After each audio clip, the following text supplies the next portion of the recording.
This video is to help you with completing this criteria A summative on claim, evidence, and reasoning if a virus is living or non-living. So this is the Google Doc that you need to complete. It has 3 orange boxes, and you will need to fill out your claim, evidence, reasoning on whether a virus is living or non-living. So first, you have the inquiry question here. Is a virus living or non-living? So write your claim right here. Just answer a virus is living, or write a virus is non-living. Okay, that's the only thing you need for your claim. So pause this video and type in your claim. Next, for evidence, right? You need to look for evidence that backs up your claim.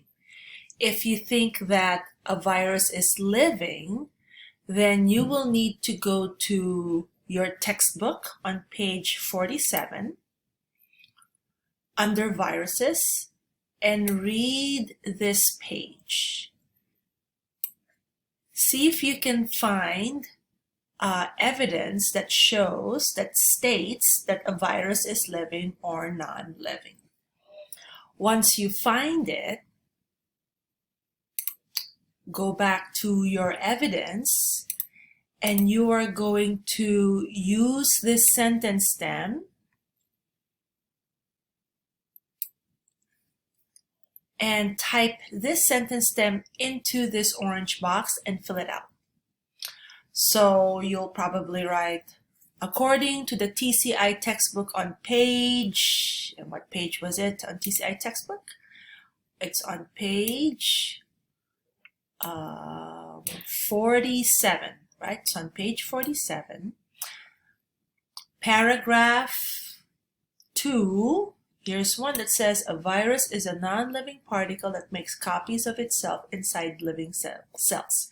You can use that exact sentence for your evidence. So going back here, once you write those down, you may copy that sentence from the textbook as long as you put it in quotation marks, because quotation marks will let you know, will let the reader know that those aren't your words, those are the textbook's words. You can still use it. So that's your evidence. So fill out your evidence now. If you could not find evidence that says that a virus is living, you may change your claim so that your claim and your evidence match up. Okay? So pause now and fill out your evidence. Now for reasoning. Reasoning is longer. For you to have 4 points for reasoning, you will have to use this sentence stem. Cell theory states that, fill out the blank, and then you will need to talk about how a cell multiplies and how a virus multiplies. So let me explain that right now, right? So start with cell theory states that, and if you go back to your textbook, you will find that cell theory, these are the 3 components of cell theory. Number 1, number 2, and number 3.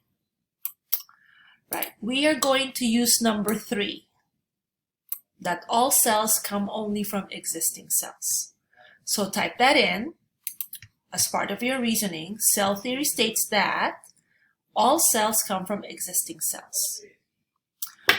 And then you will need to explain, how do cells multiply? So the answer is, cells multiply by themselves. They just start dividing. Right? That's how cells are.